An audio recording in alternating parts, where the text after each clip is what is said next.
এখন হাসিনাও শেষ, 32ও শেষ, আওয়ামী লীগও শেষ, বিরানি তো আইলো না, এখন আমি কই যামু। আজ বাংলাদেশের আওয়ামী লীগের অবস্থা হয়েছে এই, সারা বাংলাদেশে শেখ হাসিনা আসবে, শেখ হাসিনা আসছে, শেখ হাসিনা চট করে আসবে, শেখ হাসিনা বর্ডারের কাছে অবস্থান করছে। প্রতিনিয়ত আওয়ামী লীগের যেই সকল উচ্ছিষ্টভোগী দালালদেরকে শেখ হাসিনা বাংলাদেশে রেখে গিয়েছিল, তারা এই হোপ নিয়ে বসেছিল।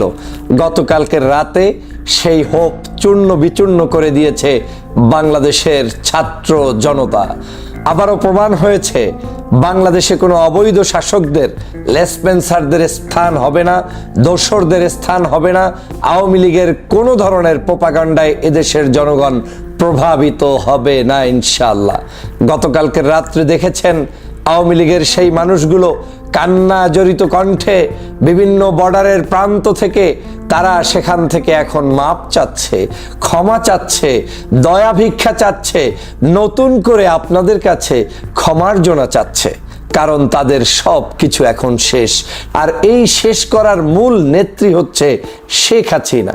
এই শেষটা বাংলাদেশের কোনো সাধারণ জনগণ নয়, এই শেষ করার একমাত্র দাবিদার এবং একমাত্র ব্যক্তি তিনি হচ্ছেন শেখ হাসিনা। এই শেখ হাসিনার ম্যানহোল মুখের এই ভাষা যখন তিনি জাতির কাছে ওপেন করেন, তখন এই জাতি আর বসে থাকতে পারে না।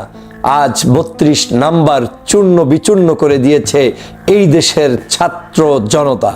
আজ বাংলাদেশের বিভিন্ন প্রান্তে আওয়ামী লীগের সকল দোসরদের অবৈধ সম্পত্তি দিয়ে গড়ে তোলা অট্টালিকাগুলোকে ভেঙে চুরে চুরমার করে দিয়েছে সাধারণ ছাত্র জনতা।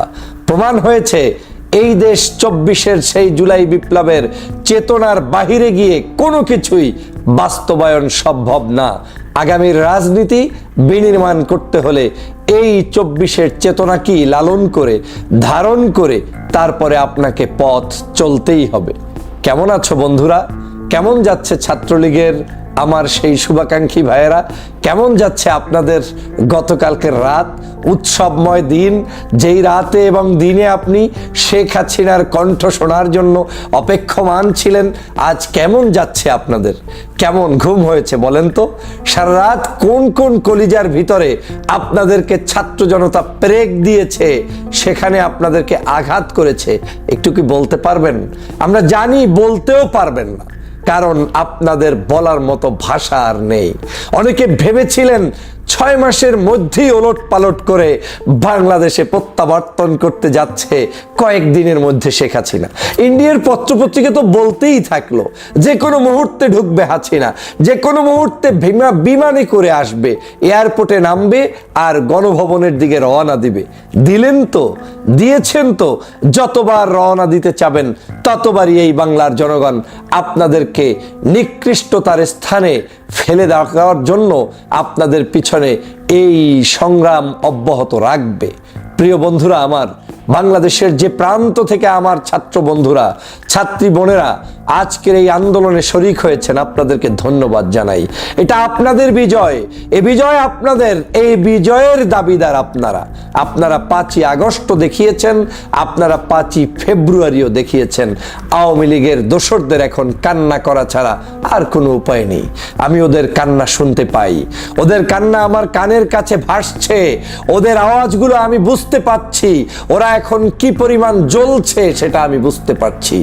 ফেসবুক আর ইউটিউবে বসে শেখ হাসিনার ভাষণ শুনে যারা মনে করেন যে বাংলাদেশে আপনি শেখ হাসিনাকে আলিঙ্গন করছেন, তারা ভুল পথে আছেন। যদি কোনো শক্তি থাকে, আসো, খেলা হবে, রাস্তায় আসো, তোমার সাথে ঐক্যবদ্ধভাবে দেখি খেলতে পারি কিনা। কিন্তু তা তো আসবা না। তোমার খেলা হবে শামীম ওসমান এখন তওবা পরে বাংলাদেশে ফিরতে চায়।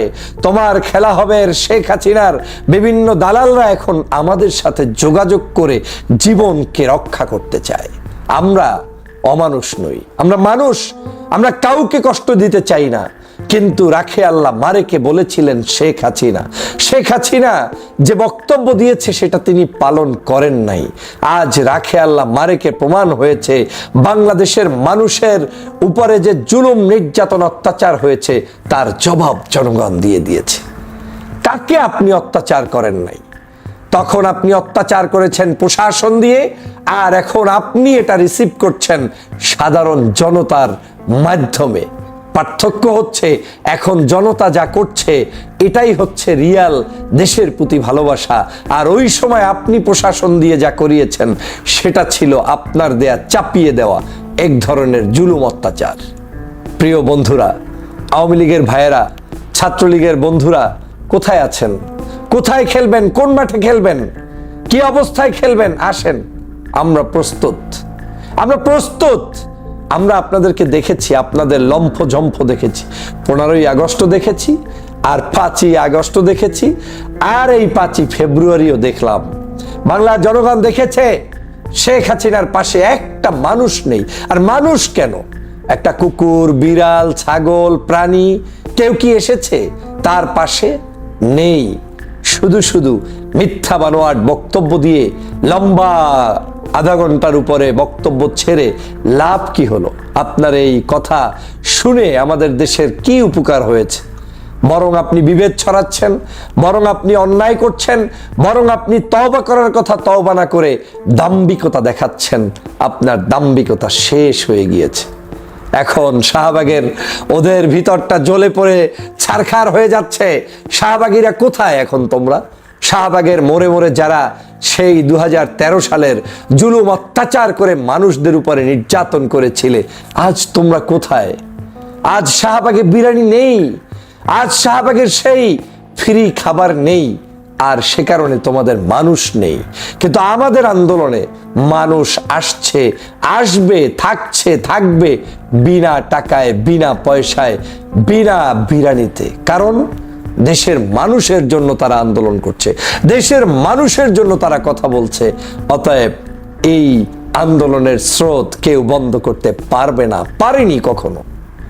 অতএব আওয়ামী লীগের যারা সেই বিরিয়ানির অপেক্ষায় ছিলেন, সেই বিরিয়ানি খাওয়া কর্মী দিয়ে বাংলাদেশে আগামীর রাজনীতি চলবে না। শেখ হাসিনার রাজনীতি এই বাংলাদেশে হবে না, এই ভূখণ্ডে হবে না, এই আওয়ামী লীগের অস্তিত্ব এই বাংলাদেশে থাকবে না।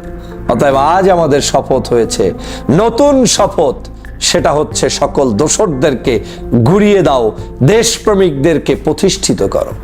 প্রশাসন থেকে শুরু করে প্রত্যেকটি স্তরে আমাদের এখন এই অভিযান অব্যাহত রাখতে হবে, থাকতে হবে, এবং এই দেশকে গড়তে হবে। আওয়ামী লীগ তোমাদের জন্য সর্বশেষ ওই লিফলেট বিতরণ কর্মসূচি, ওই কর্মসূচিতে নেমে এবং তোমরা শেখ হাসিনার মাধ্যমে ভাষণ দিয়ে যে দাম্ভিকতার প্রকাশ করতে চেয়েছিলে, সব চূর্ণ বিচূর্ণ হয়ে গিয়েছে, একদম শেষ হয়ে গিয়েছে।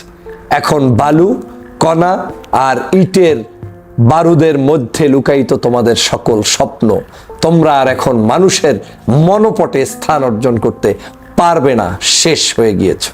অতএব আবার সেই কোনো একটি শাহবাগীর বিরিয়ানির অপেক্ষায় থাকো। সবাইকে ধন্যবাদ।